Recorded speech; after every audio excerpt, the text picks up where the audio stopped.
So I want to talk about that time before Suede got big. You're unknown at this stage when you're writing these songs. No one knows who Suede are. Did you have an idea of an audience, or were you just getting out what had to get out? Yeah, I did have an idea of an audience. I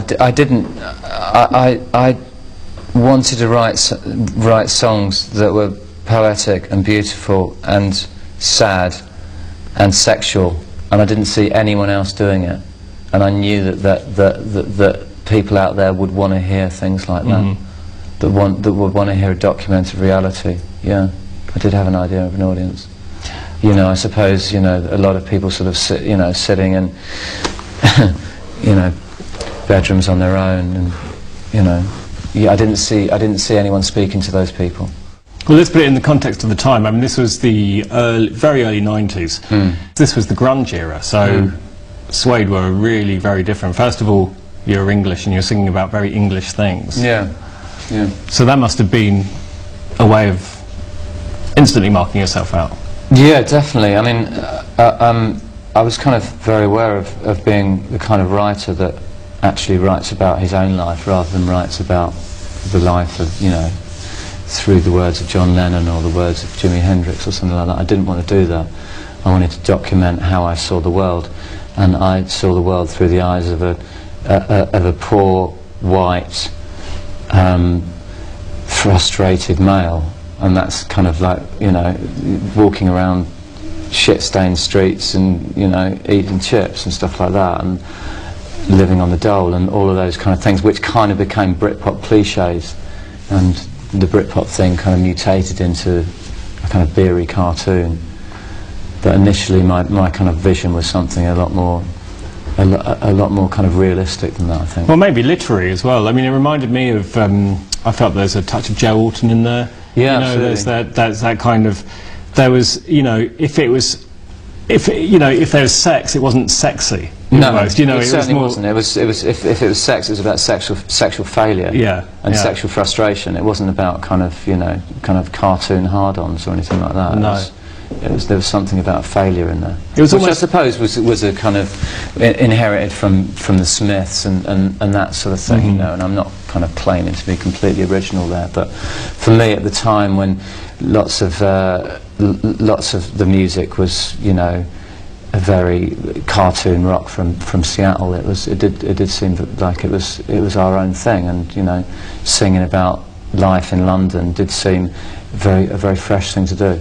And so these things feed in. You have this, you have the influence of the Smiths, bands like that, but then you think about what's been going on in your own life, and I guess you begin to find a way to meld these things and turn it into a song. Absolutely, yeah. And it was always, for me, kind of like, the beauty of bands like the Smiths and the Sex Pistols and all of those bands that I grew up with, was that they did seem to sing about their own lives, and that was such a powerful thing. They used the detail of their lives, and that for me is the key thing about songwriting. Whenever anyone asked me for advice about what's one thing that I'd say put into your songs, I'd say put detail into your songs, because detail resonates with reality. It's a document of reality. So I was at a very early point, I'd always sing about the detail of how I saw life. These were outsiders' music. You were saying you were talking to those people in their bedroom. You weren't writing for the popular kid at school. No. It seemed like you were writing for maybe the more alienated people. I suppose so. So then, of which there are regrettably millions. Of course, But then when you go into it must have been very odd, because then all of a sudden you're the ones being written about. You're not on the margins anymore. Yeah. You're at the heart of it. Yeah. And for a while, Suede were, right there at the heart of it. Yeah. So that must be quite a strange experience to go through. That was strange, yeah, and it's a kind of, because you're faced with the whole sort of contradiction, conundrum of not being in the position that you were documenting in the first place, and you've achieved success through documenting your life on the dole with no money, etc., etc., and all of a sudden you're kind of in a position where you do have power and privilege, and how do you document that? how do you sort of like stay true to yourself? How do you not just sort of like end up writing about cliches, and how you kind of can't get decent vegetarian food in business class and things like that, and how do you still write with some edge, and you know, when your life is relatively privileged. And that's what happened with Dogman Style, the next album. I tried to use my experiences of seeing the world in a way, without you know, trying to make world music or anything like that. I sort of saw the world as a more, instead of seeing the world as a bedsit in West London, I saw the world as a huge place. And there were songs on the next album that kind of were inspired by visits to Japan, and you know, visits to America, and just about kind of like seeing the world as this huge accessible place, a huge exciting place. And I started seeing myself as a sort of citizen of the world rather than just a kind of a grubby little indie kid. It was also quite I suppose, you know, for want of a better word, it's almost quite a psychedelic album. You know, yeah. It was very expansive. It's an expansive sound. It's quite a rich sound. It is. It's quite a crazy record. It's incredibly eclectic. It was made in a period, a huge period of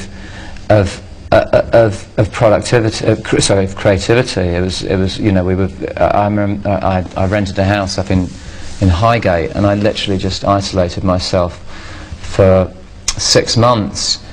I seem to remember reading somewhere that during that time in Highgate you took a lot of LSD. Yeah.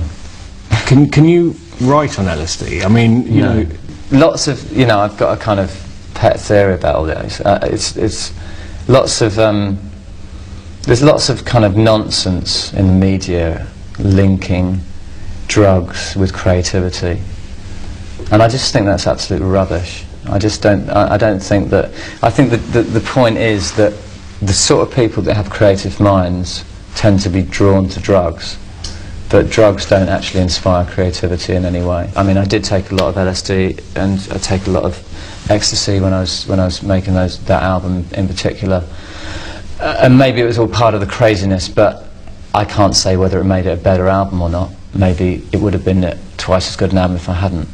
I mean, I guess I used to see it as my duty to turn myself into as strange a person as I possibly could. That's part of it. And one of the ways I did that was by taking drugs. Yeah. You know, that was my duty, as I suppose my kind of like slavery to my persona. You know, at that time I didn't have any interest in Brett Anderson as a real human being. All I cared about was what I created through my persona. And so the consequences, the long-term consequences of damaging yourself just didn't matter to me. It was about kind of like what came out on vinyl at the end of it. How about the Wild Ones? This was from Dogman Style. Yeah.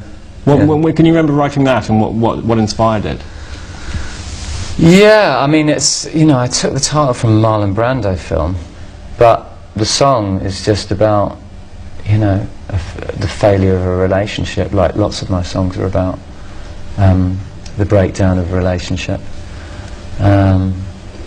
And I remember having a dream about this song, and actually dreaming every single musical note crystal clear in my head. It was an amazing dream that I've unfortunately never been able to